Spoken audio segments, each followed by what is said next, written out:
Berangkat tanggal 2, pulang tanggal 27. Wah, masa berlibur lama banget. Ya terserah toh Pak yo. Saya masa berlibur saya batasi, wong saya punya uang kok. Sombong sih dia. Padahal saya tidak punya uang kan.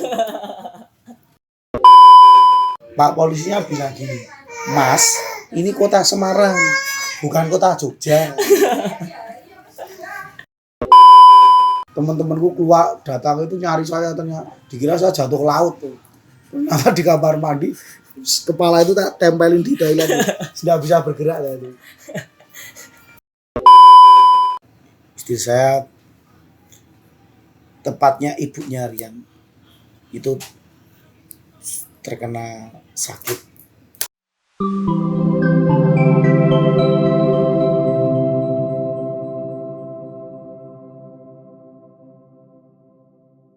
Oke, selamat sore teman-teman. Selamat sore. Selamat sore. Kita ada siapa nih? Kita perkenalan dulu. Aku Rian Aditya. Dan ini siapa nih? Kita punya narasumber.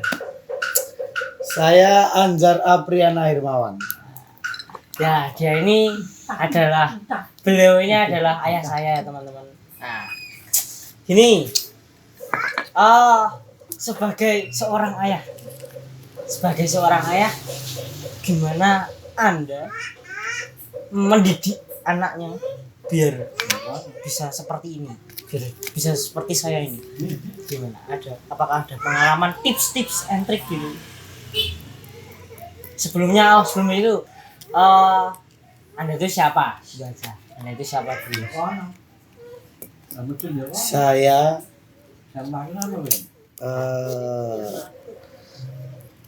anak yang dilahirkan dari seorang ibu yang bernama Sri Kusmiati. Saya dilahirkan di Jogja. Kira-kira kalau saya nggak salah, saya lahir itu tanggal 3 April 1985.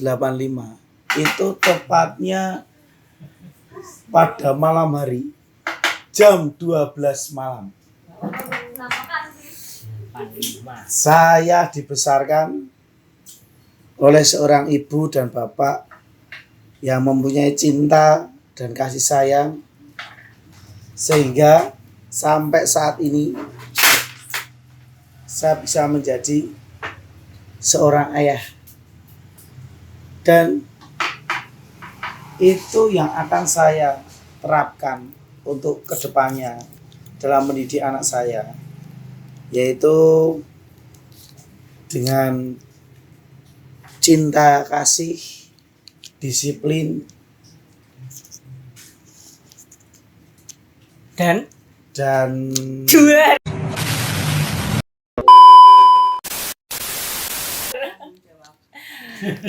Tanggung jawab.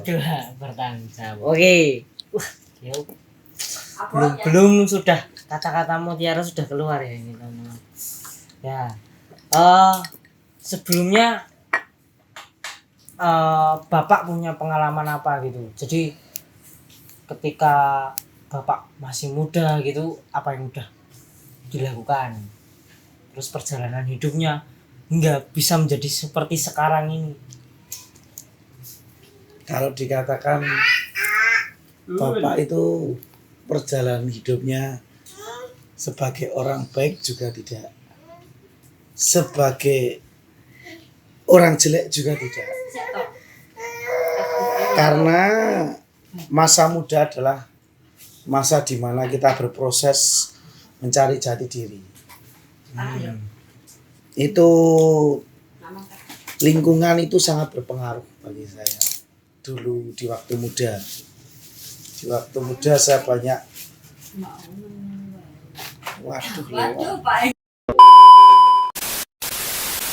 iklan tadi teman-teman.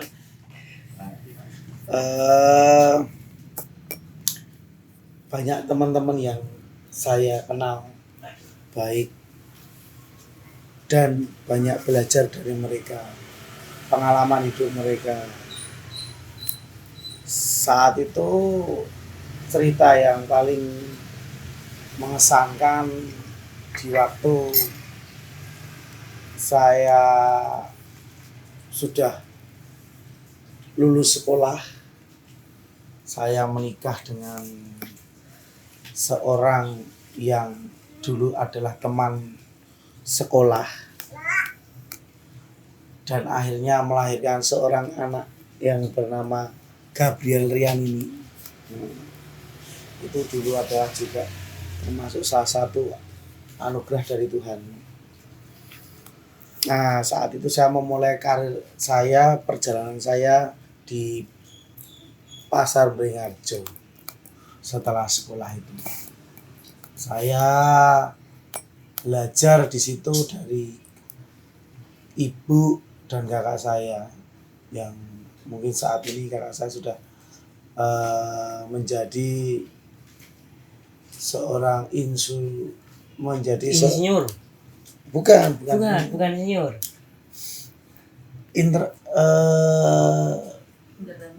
Entertainment. Bukan juga. Terus influencer bukan. Dan terus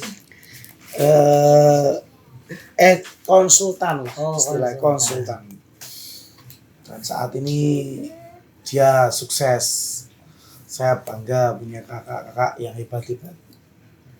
Saya sendiri belajar di pasar. Pekerjaan saya dulu yaitu berwira swasta di bidang jual beli emas. Saya banyak belajar dari kakak-kakak saya, dari ibu juga yang sampai sekarang masih aktif di sana. Saya belajar dari nol, dari tidak mengetahui apa itu emas, kadar berapa, dari kadar paling muda sampai paling tua, bahkan 24 karat. Saya terus belajar, terus berproses, dan akhirnya berjalannya waktu saya menguasai semuanya, dan cara bernegosiasi dengan pelanggan saya juga banyak belajar. Pada akhirnya saya sendiri bisa membuka usaha sendiri di bidang jual beli emas. Itu berjalannya waktu sampai 2008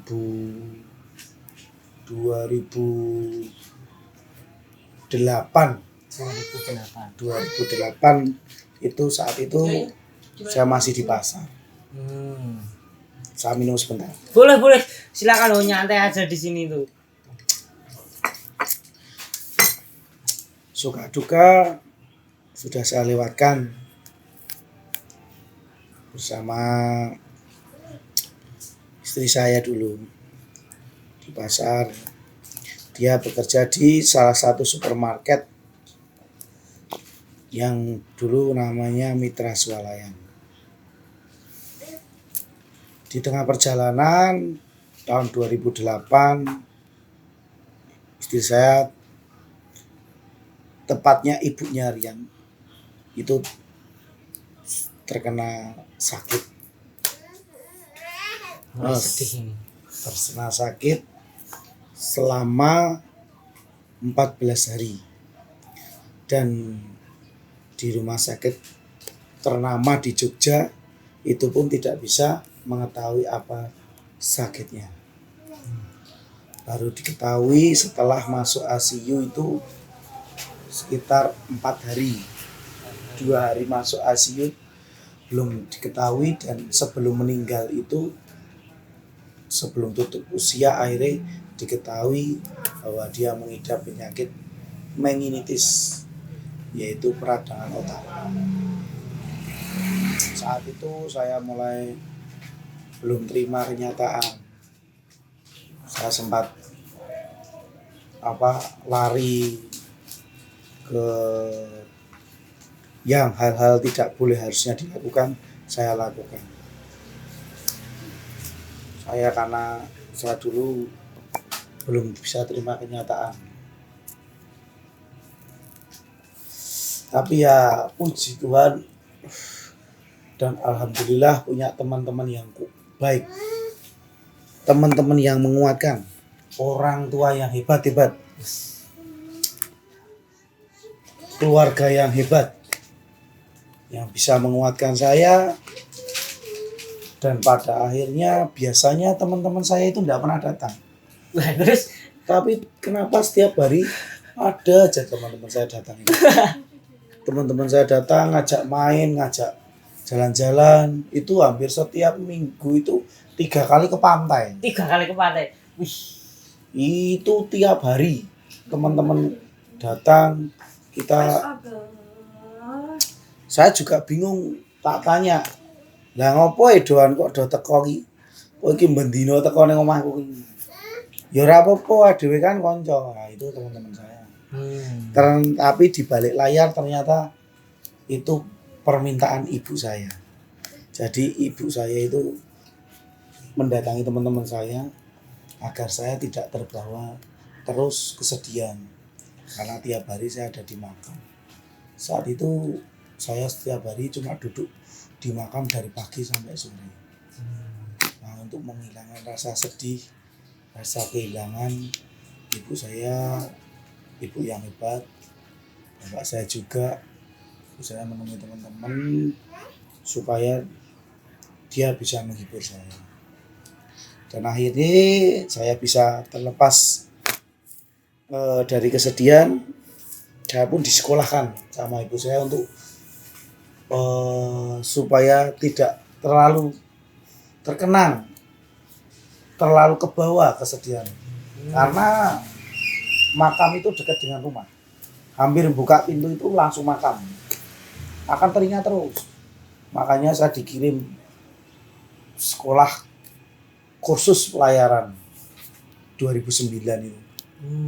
Saya kursus 2009. Itu saya kursus pelayaran di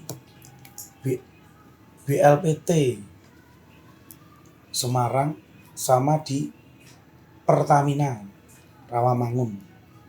Itu memakan waktu sekitar 6 bulan 2 tempat itu untuk mendapatkan ijazah supaya saya bisa berangkat berlayar. Ya, puji Tuhan semuanya lancar. Tuhan itu punya rencana yang terkadang di luar ekspektasi kita. yes. Betul. Di luar kemampuan kita. Manusia punya rencana, tapi Tuhan juga punya rencana.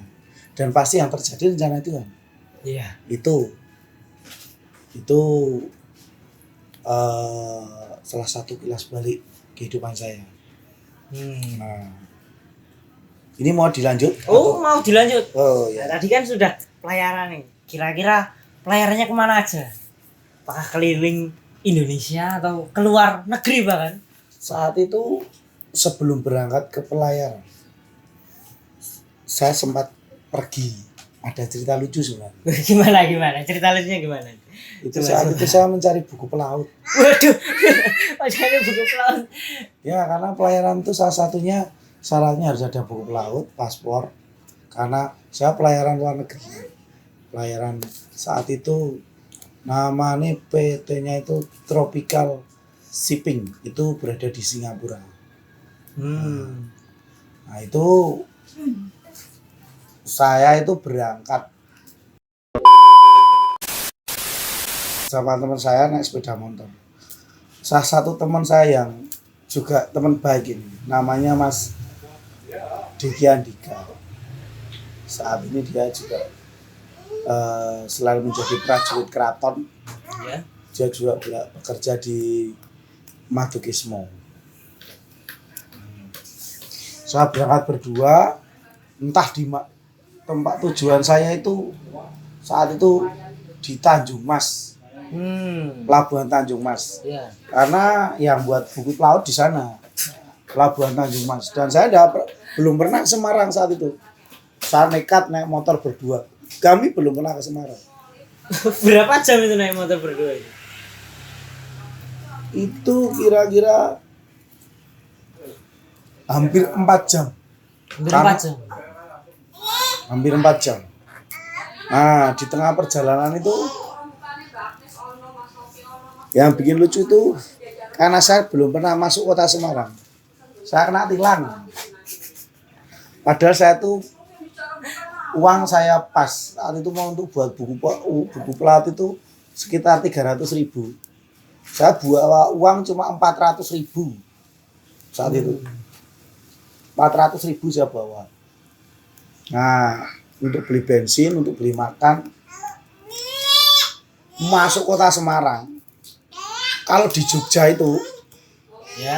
nah, pertigaan itu kalau kita mau lampu merah itu kalau kita mau lurus itu seumpama kita berhenti dulu juga nggak apa-apa kan. Ya. Berhenti di kanan itu tidak apa-apa kan, karena saya kan belum pernah masuk Semarang, kan tidak ada tandanya lurus jalan terus. Saat itu saya berhenti dulu karena lampu merah. Begitu lampu hijau saya jalan lurus, ternyata langsung dicegat sama Pak Polisi. Kenapa? Nah, saya juga bingung. Saya suruh minggir itu, saya di pos polisi itu. Saat itu saya bingung, lupa salah saya itu apa ini? Anda melanggar lalu lintas. Loh, melanggar lalu lintas bagaimana? Lampunya aja hijau. Masa saya melanggar lalu lintas? Kalau di sini itu, kalau kamu mau lurus ya lurus saja, nggak usah berhenti. Kalau berhenti itu mau belok kanan. Loh, kalau di Jogja itu bebas Pak. Kalau lampu merah yang penting kita berhenti, mau hijau kita jalan. Pak polisinya bilang gini, Mas, ini kota Semarang, bukan kota Jogja. Nah itu. Sedang saat itu saya yang punya SIM itu saya diboncengin karena saya di depan, saya capek digantikan teman saya, Mas Dika tadi itu. Dia enggak punya SIM. Wah, situ ya ditilang. Saya dimintai SIM itu, diminta SIM, tak kasih SIM, saya enggak mau. Dia bilang, ya di depan tuh temannya. Ya Pak, tapi teman saya itu kan belum punya SIM Pak ini. Ya ini harus ditilang. Ini 2 pelanggaran, lampu dan SIM. Terus berapa Pak? Anda tahu enggak? Wah, saya itu kayak orang bodoh. Di belakang itu SIM itu ada tulisan gitu. Tahu enggak? Kalau ini enggak punya SIM itu nilainya sekian. Nah, terus harus berapa Pak? Ya sebenarnya harus bayar sekian. Nah saya enggak punya uang segitu Pak. Saya itu baru mau kerja cari buku pelaut Pak. Saya baru masuk Semarang. Masa ya sudah ketilang segitu banyaknya. Ya kebetulan Pak polisinya itu baik. Terus dia bilang gini, ya sudah memang kamu mau bayar. Kalau kamu memang bawa uang pas, ya sudah kamu bayar segitu. Saat itu saya sudah 100.000. Tapi saya bilang, Pak, nanti nek saya bayar 100.000, saya pulangnya jalan kaki. Ya wong bensinnya enggak ada isinya. Jadi saya tuh tinggal punya uang 80.000 Pak. Yang ini untuk buat buku pelaut. Yang ini 80.000 Pak. Nanti untuk beli bensin lagi sekitar 20.000 sampai 30.000 Pak. Masuk ya Bapak tega. Tapi ya Pak polisinya itu baik. Terus akhirnya ya sudah, kamu punya uang berapa? Saya paling enggak saya 50.000 aja ya Pak. Ya sudah enggak apa-apa. Itu Pak polisinya gitu. Terus saat itu saya berdoa, saya doakan rezekinya Bapak lancar, sehat selalu. Bapaknya ketawa-tawa Bapak polisinya. Tapi Bapak polisinya baik Pak. Akhirnya saya dikasih petunjuk jalan. Ini jalan terus saja. Nanti ada perempatan dengan belok kanan. Nanti habis belok kanan Anda belok ke kiri terus belok kanan lagi udah sampai Tanjung. Nah akhirnya saya sampai dan itu akhirnya saya bisa dapat buku pelaut. Tapi ternyata kisahnya belum sampai situ aja. Lah terus Saya gimana ini? bisa berangkat berlayar itu. Ternyata kisahnya masalah malah lebih panjang lagi dan lebih rumit lagi. Gimana? Cerita. Menarik ini ceritanya. Gini, saya udah dapat buku laut, berarti saya kan harus punya paspor. Saat itu saya paspor itu cuma ada di Jakarta, terus Jogja juga ada. Saat berangkatlah hari berikutnya saya berangkat untuk cari paspor. Saat itu ada tetangga, tapi sudah seperti saudara. Dia yang bisa memberangkatkan saya untuk berlayar. Tapi saya harus bawa paspor kerja saat itu. Nah, di imigrasi saya ditolak. Tuh, kenapa ditolak?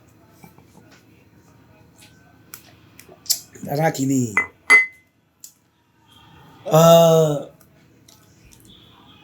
kalau kamu mau bekerja itu harus ada surat perjanjian kerja.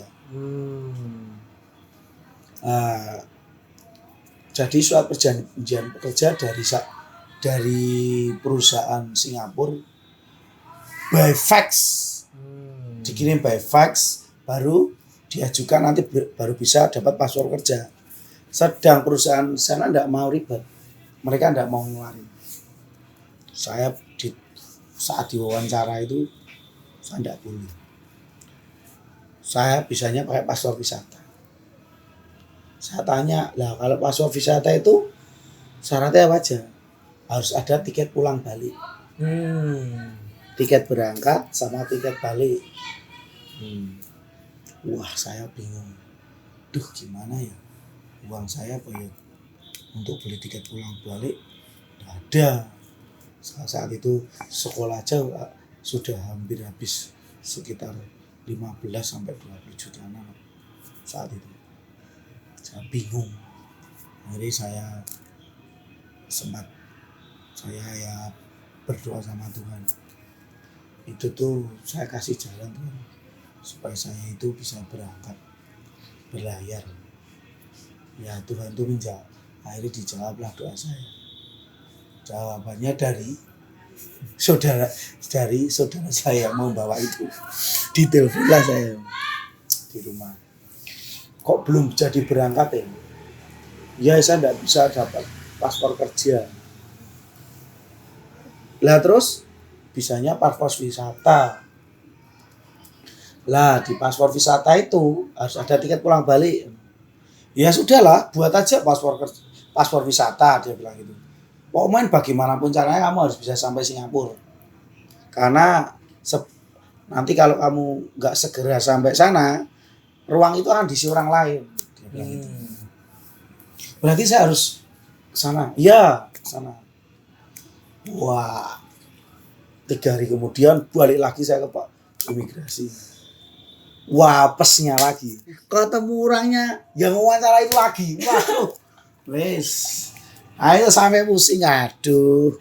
Nah, terus loh, dia bilang, "Loh, kok kamu lagi?" Iya, Pak.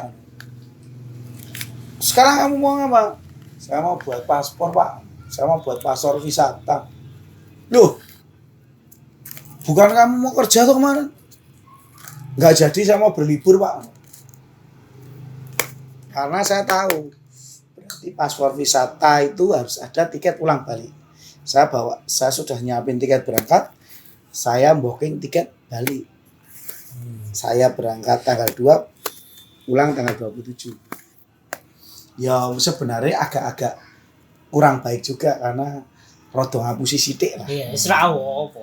Karena aku ya bingung supaya iso mangkat piye. Dia tetap tidak memperbolehkan saya buat paspor. Wah, kamu tetap mau bekerja di sana. Loh enggak, saya kan bawa tiket pulang balik. Jenengan kemarin bilang, "Nah, kamu bawa tiket pulang balik, saya buatin paspor kerja." Lah ini saya bawa tiket berangkat pakai Air Asia, pulang pakai Garuda. Ada tanggalnya semua. Berangkat tanggal 2, pulang tanggal 27. Wah, masa berlibur lama banget. Ya terserah toh Pak yo. Saya masa Berlibur saya batasi, wong saya punya uang kok. Woi, sombong sih dia. Padahal saya tidak punya uang kan. Padahal saat itu nggak ini. Nah, tapi ternyata mereka juga tetap kekeh belum mau ngasih. Terus akhirnya mereka oke, nek kamu tetap mau buat paspor wisata oke, tapi kamu harus perjanjian di atas materai. Saat itu saya disodori kertas kosong, saya suruh nulis. Saya bingung, waduh, kok gini yo. Wah, saya pura-pura aja sakit perut toh, saya mau ke belakang sebentar. Wah, saya ke belakang sebentar, saya telepon sama saudara yang membawa saya itu. Pak, ini gimana ya? Saya suruh buat surat perjanjian di atas materai supaya bisa ngeluarin bahwa saya di sana tidak bekerja. Ya sudah, dibuat saja. Itu mungkin akan agak melanggar aturan hukum. Tapi ya bagaimana? Memang saya juga dipersulit toh. Sedang saya harus segera berangkat. Dan akhirnya ya itu tadi. Oh gitu, saya balik lagi. Oke, saya buat Pak. Saya buat surat itu. Saya buat surat itu. Di sana saya tidak bekerja. Jika saya sampai bekerja, saya siap diproses secara hukum yang berlaku di Indonesia. Dah itu saya sudah tidak bisa berpikir panjang lagi toh. Itu mungkin jalan satu-satunya ya. Jawaban dari Tuhan paling itu. Saya yakin itu. Nah, saya sudah dapatlah saya paspor. Akhirnya saya bisa berangkat. Wah, sampai sana di imigrasi Singapura tuh karena paspornya tuh warnanya beda sendiri sama yang lain. Kamu orang Indonesia ya? Dia bilang gitu. Kamu orang Indonesia ya? Iya benar, saya orang Indonesia. Wah, karena orang Indonesia saat itu kan banyak saat itu teroris itu baru marak di Indonesia. Jadi Indonesia itu salah satu negara yang sangat dicurigai kalau mau masuk ke negara orang. Saya diperiksa secara detail, semuanya diperiksa secara detail. Akhirnya, tapi kan memang saya tidak saya niati memang di sana saya kan berlibur tuh ini. Yes. Jadi dan tidak terbukti saya membawa apa-apa yang membahayakan di negara sana. Mereka saya dicap, saya diberikan masuklah saya ke negara Singapura. Itu sudah sampai Singapura saya. Wah, rasanya hati ini itu maknyes. Nih, wah, maknyes lah, akhirnya perjuangan lama. Akhirnya sampai juga di Singapura. Nah, tapi nggak sampai di situ, Mas. Terus.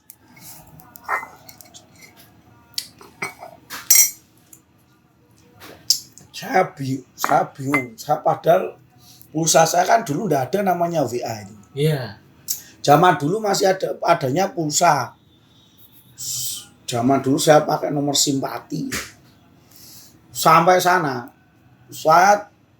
pulsa saya padahal sampai saya isi 100.000.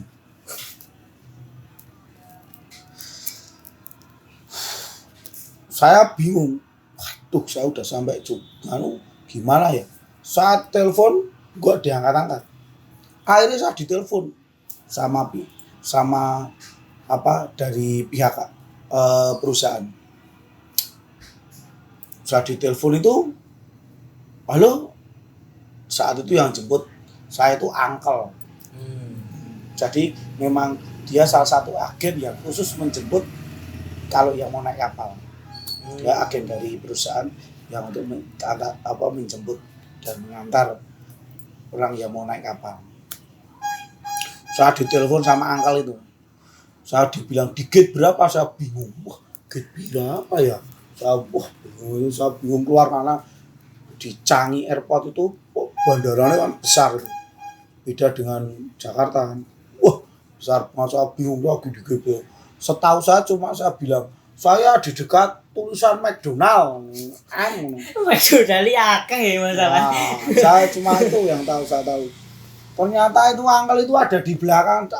Jadi ada tiang besar itu. Dia tuh di belakang saya, teleponnya di belakang. Habis itu tahu-tahu mati, pet. Loh, kok mati? Waduh. Saya kan ditelepon itu. Ternyata kena roaming. Orang ya yang kesedot pulsa itu ya malah ditelepon, Mas. Oh. Tadi pulsa saya 100.000 kok entek lho. Balah, pulsa entek wong aku ora nelpon. Ditelepon kok malah entek. Ternyata kena roaming. Walah, njur piye iki ya. Ternyata Angel itu sudah di belakang saya. Halo, dia bilang gitu. Ya, saya bingung. Aduh, siapa ya? Saya belum harus kenal sama siapapun dari situ. Dia bilang, Hajar ya?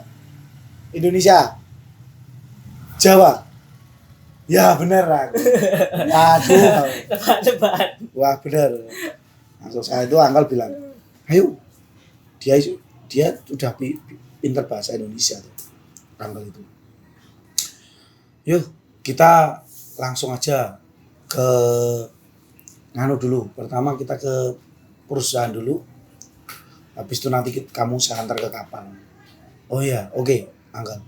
Kita naik kereta. Naik kereta, Angkel. Oke. Saya bingung. Loh, naik kereta kok dibawa ke parkiran? Loh, keretanya mana, Angkel? Kereta, kita naik kereta. Lah keretanya mana? Orang aja ndak ada rel kereta api, Angkel. Ya ini naik kereta ini. Oh ternyata di sana itu mobil itu kereta. Bahasa Melayu. Bingung loh. Oh, guys, maklum lah nggak kurang pergaulan. Saya nggak pernah keluar negeri tuh.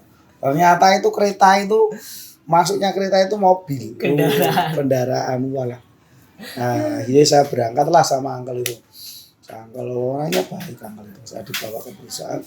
Terus sampai sana saya bingung tanda tangan kontrak. Apa udah siap? Dia bilang gitu. Sudah siap kamu bekerja. Intinya seperti itu. Silakan baca surat perjanjiannya. Saya baca itu.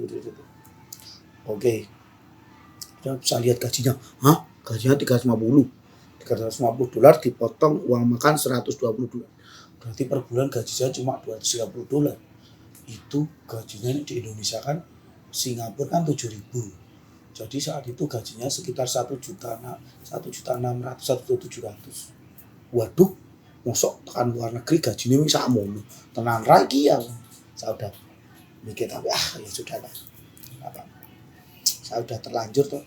Wah, saat itu ya terlambat 1 minggu sebenarnya berangkatnya. Dari jadwal keberangkatan saya karena paspor itu saya agak dipersulit di imigrasi. Dan saya berangkat.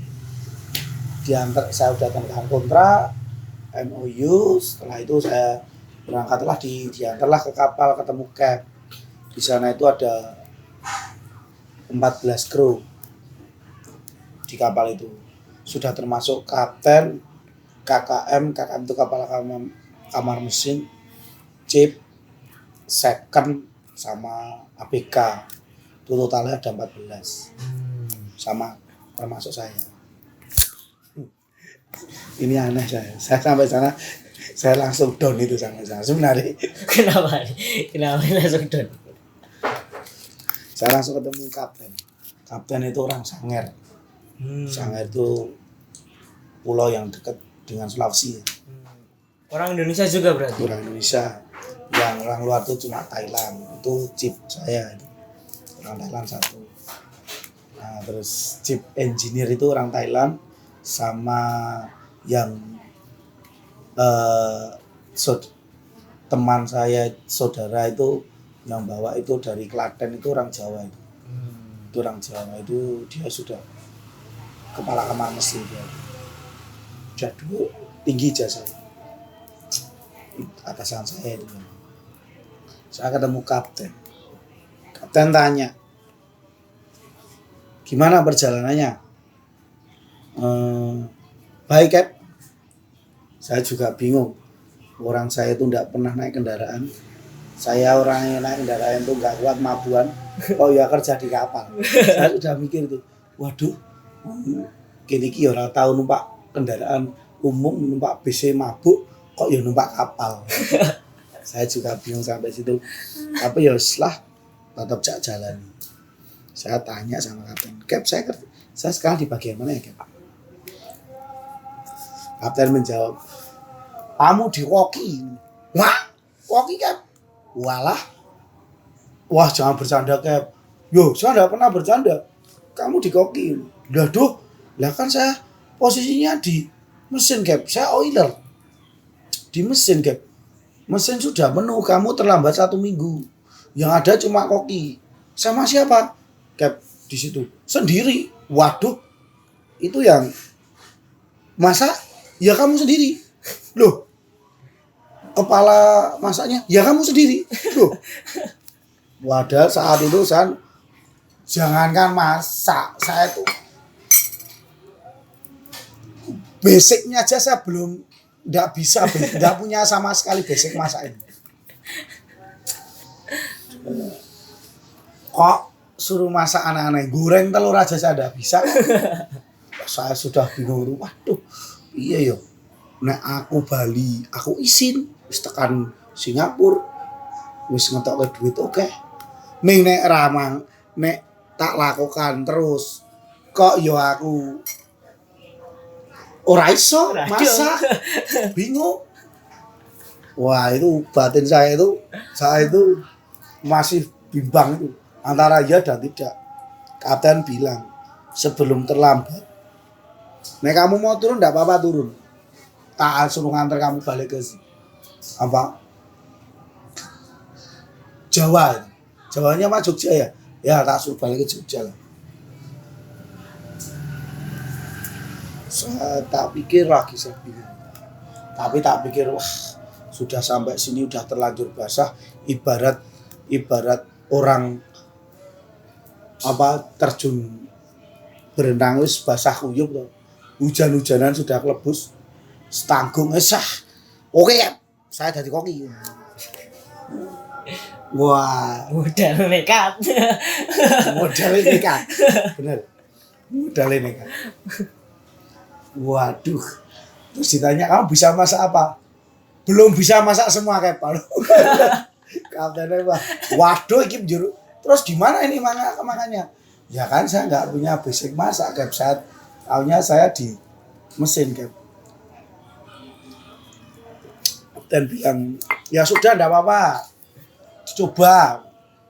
Karena sudah enggak ada waktu lagi, mungkin nunggu orang lain enggak bisa karena kita paling seminggu lagi sudah berangkat kapal ini. Kebetulan saya tuh dapat kapal yang bagus, Mas. Saya dapat kapal yang setiap minggu itu selalu ada pekerjaan. Kapal itu selalu jalan. Kalau kapal nggak jalan kita nggak dapat uang. Kita cuma dapat uang bulanan. Nah, hari pertama malam sebelum kerja itu, malam sebelum memulai pekerjaan tuh, saya itu mikir dulu di kamar itu, aduh, besok masak apa? Terus saya tanya teman-teman yang udah lama di kapal, terus saya tanya, nek pagi itu sarapannya apa toh? Ya kan bahasa Indonesia pada bisa, orang Indonesia tuh kadang-kadang. Ya kalau biasanya telur sama sarden. Kalau sekarang telur besok sarden. Kalau besok sarden terus telur. Kalau mau diselengi ya pakai tempe. Tempe diapain? Diuseng-useng. Dibuat sayur. Waduh, musibah. Terus kalau telur gimana? Ya udah kamu bisa nyeplok telur kan? Bisa. Kalau telur dadar bisa? Nggak tahu. Ya telur dadar cuma dikopiok itu loh. Oh bisa. Oh ya terus. Nih tempat kerja kamu. Saya gitu. Oh ini kompornya kompor listrik. Oh ini peralatan masak gitu. Saya dikenalin dulu. Oh ya sudah saya bangun saat itu, saya bangun jam 5 pagi. Jam 5 pagi itu jam 4 Indonesia, jam 5 sana. Selisih 1 jam. Lebih cepat sana. Istilah gitu. Saya jam 5. Saya mau buat sarapan apa ya? Telur. Kalau nanak nasi kan saya diberitahu di segini, saya dikasih contoh akhirnya nanak nasi pakai magicom kan. Ya. Jelas gampang, bisa. Nah, masaknya itu saya ngocok 12 telur saat itu. Saya jadi satu. Saya kocok semua di satu tempat. Saya kasih bumbu, saya kasih daun bawang. Wah, potong suas. Masukin satu persatu. Saya tinggal ngambil air sebentar untuk apa? Air panas yang untuk nyiapin minuman juga toh. Tahu-tahu itu telurnya gosong semua. Belum. Kok telur gosong semua? Tak balik gitu gosong. Jadi 12 telur gosong semua. Wah, ternyata karena apa?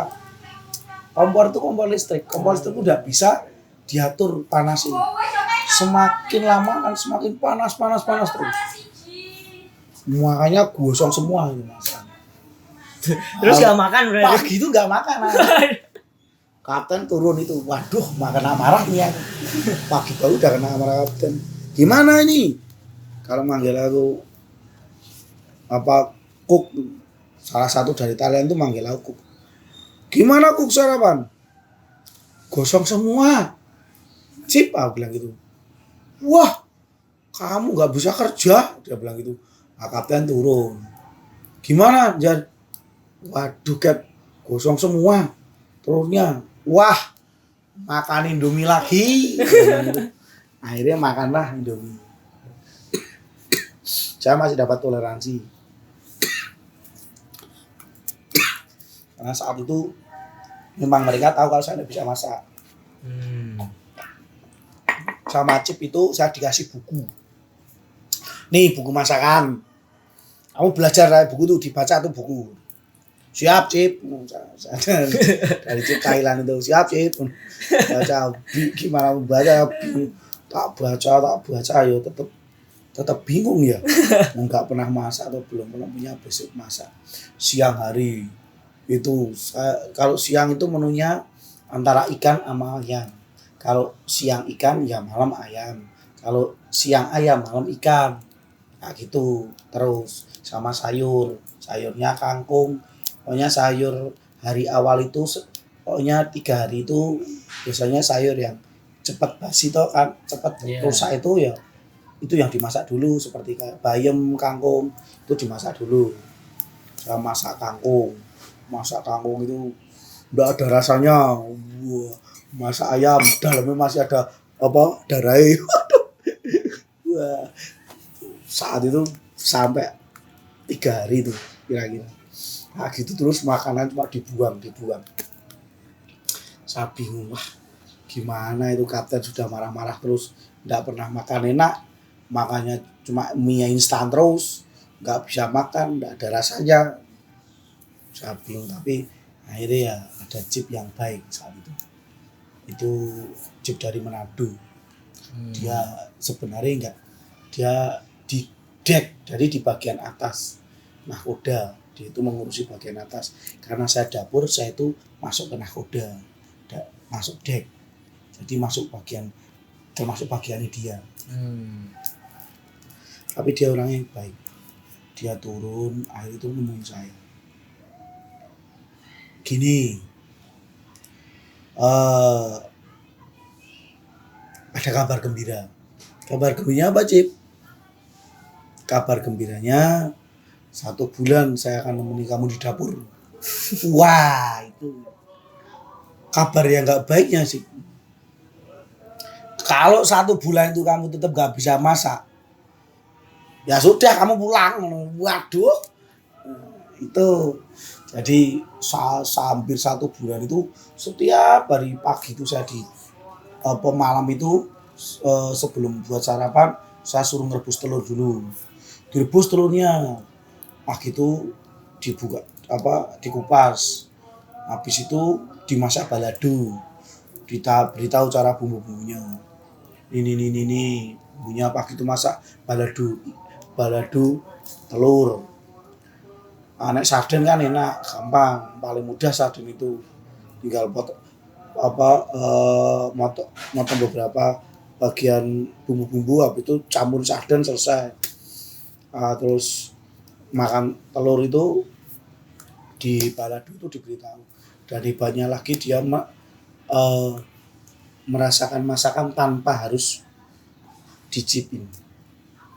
Jadi dengan bau gini, wah ini kurang garam, coba dirasa. Ya memang ini kurang micin, coba dirasa. Oh, ya memang hebat saat itu.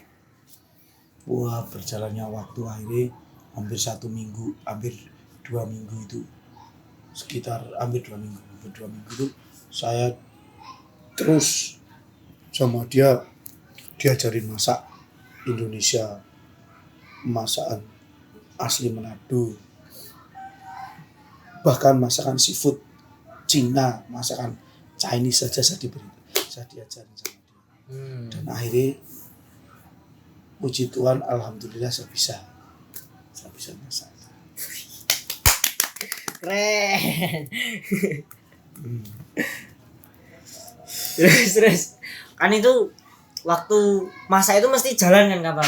Nah itu ketika jalan kan mesti goyang-goyang, itu susah nggak masanya? Belum. Oh belum. Itu belum saatnya. Belum saatnya.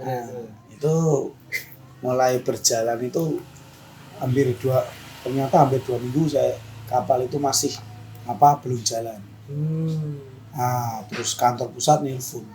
Tapi mereka kalau kapal belum jalan mereka tetap bekerja, ngecat kapal, bersih-bersih. Saya pun ya bersih-bersih dapur. Mereka cat kapal, kapalnya dibuat semua dicat, yang karat-karat itu dicat lagi. Jadi kapal jalan itu kondisi sudah bagus seperti kapal baru. Itu setiap pekerjaannya, kalau kapal nggak berlabuh ya kayak gitu mereka pekerjaannya. Cuci kapal. Nah, kantor pusat nelfon. Saat itu langsung ada kerjaan membawa krimbas. Jadi kapal saya itu narik tongkang. Tongkang itu ibaratnya apa ya? Jadi tempatnya untuk menaruh barang seperti batu bara, terus kontainer.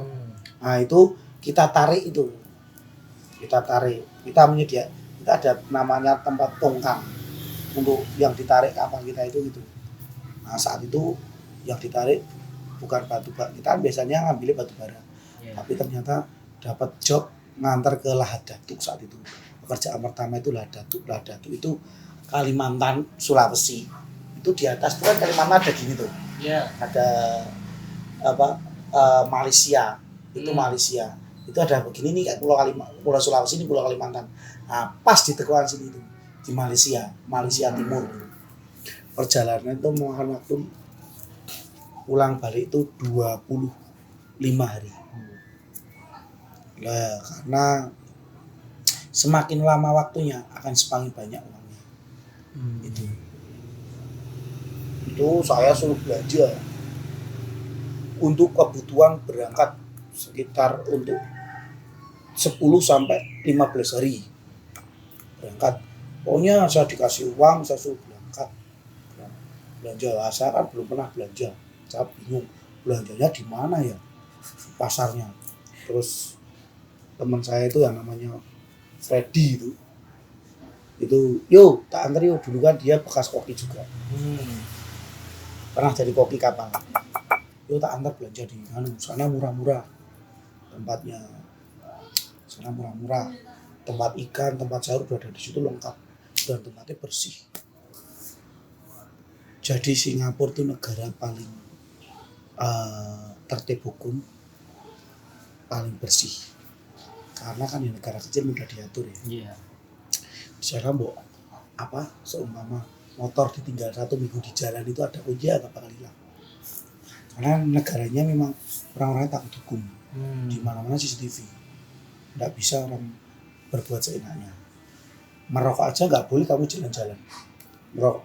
Kalau ada tong sampah itu dikelilingi orang-orang, nah itu merokoknya ya di tong sampah itu. Melilingi tong sampah itu sambil berdiri itu di situ. Nggak boleh kamu bawa rokok jalan-jalan, langsung ditangkap polisi dan kena denda perdata pastinya. Nah, terus saat itu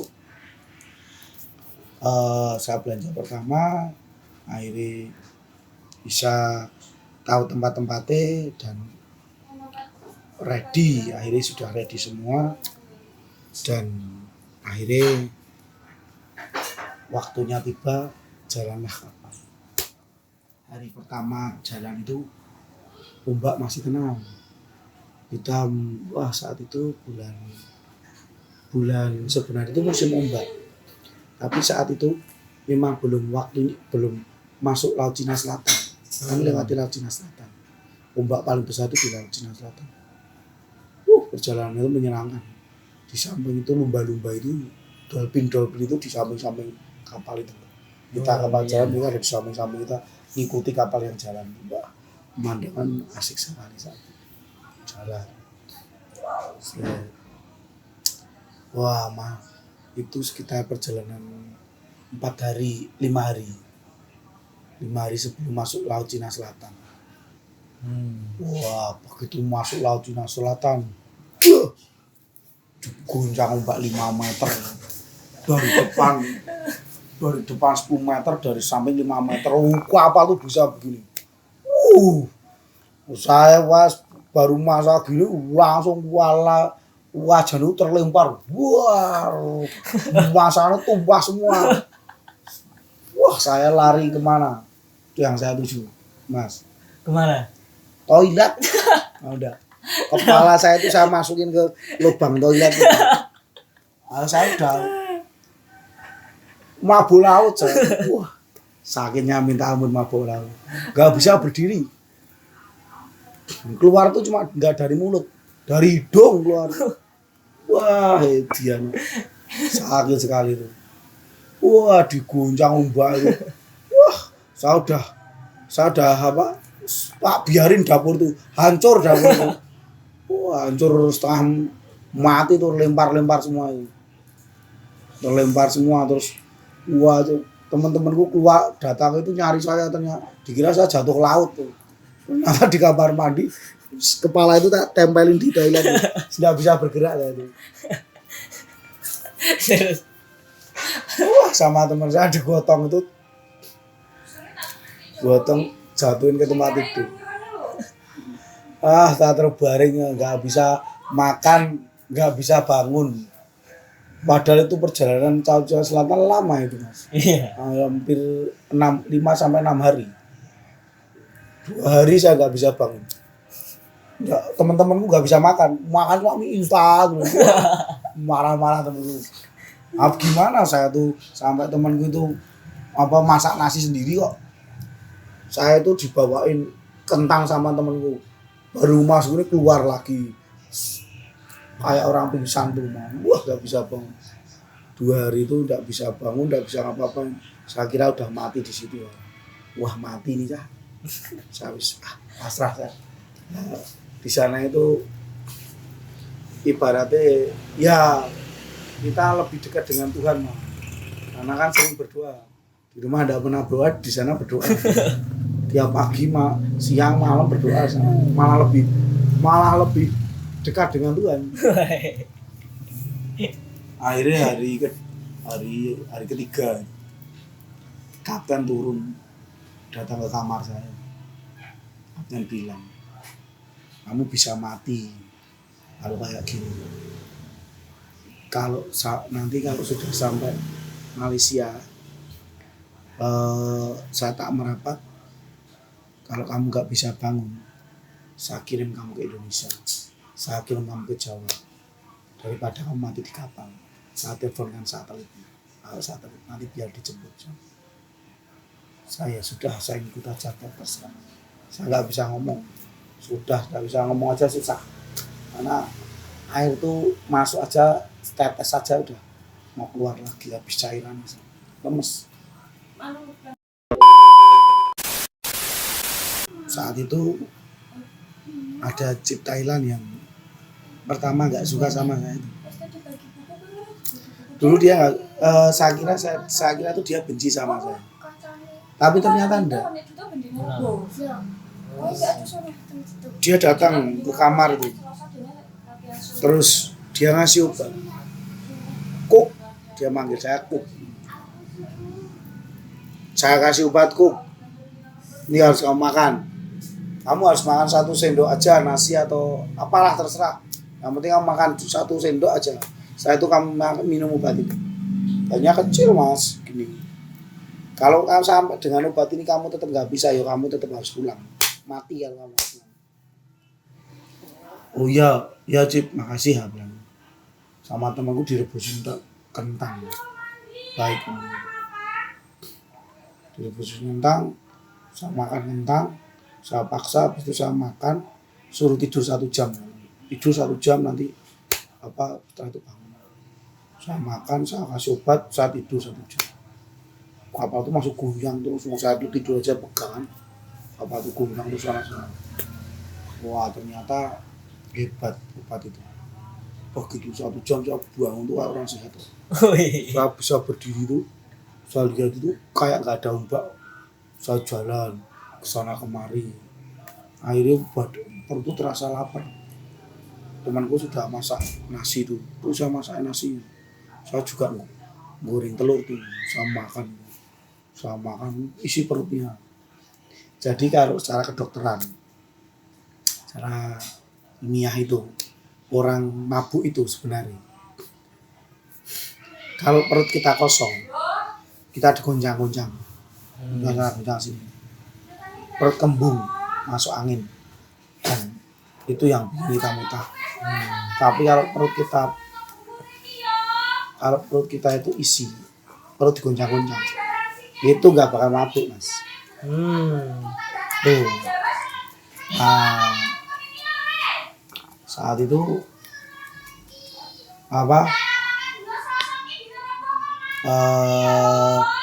saya bisa kerja lagi.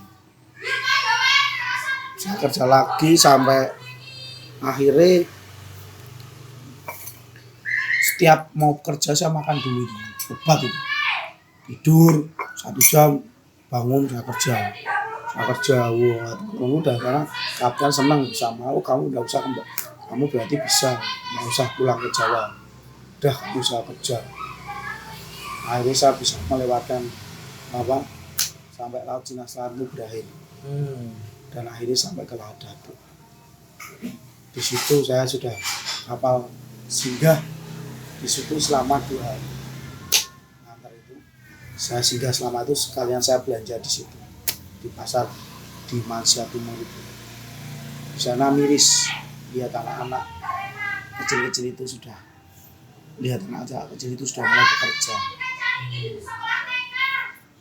mulai bekerja itu terus bawain belanjaan itu minta 1 ringgit saya kasih gitu. Nah akhirnya di situ saya sudah mulai tahu ternyata seperti ini kerja di kapal itu seperti ini. Akhirnya saya balik kapal dan untuk sementara ceritanya sampai situ dulu. Kita nanti akan lanjut, masih banyak keseruan, masih banyak cerita yang ada di situ. Ya mungkin besok akan saya lanjutkan cerita itu sampai gimana saya itu sampai pada akhirnya saya pulang ke Jawa lagi. Kisah suka dan dukanya ada di situ semua. Oke, begitu. Besok kita lanjut lagi ya. Ya. Terima kasih saya sudah bisa berbagi cerita. Mungkin itu salah satu pengalaman hidup saya selama saya dari sekolah hingga saya berkeluarga dan saya bisa berangkat berlayar. Banyak suka duka nih perjalanan hidup saya itu, dan itu baru sebagian. Besok akan berlanjut lagi. Terima kasih. Itu teman-teman, jangan lupa saksikan part 2-nya bersama Bapak Anjar. Oke. See you di samudra.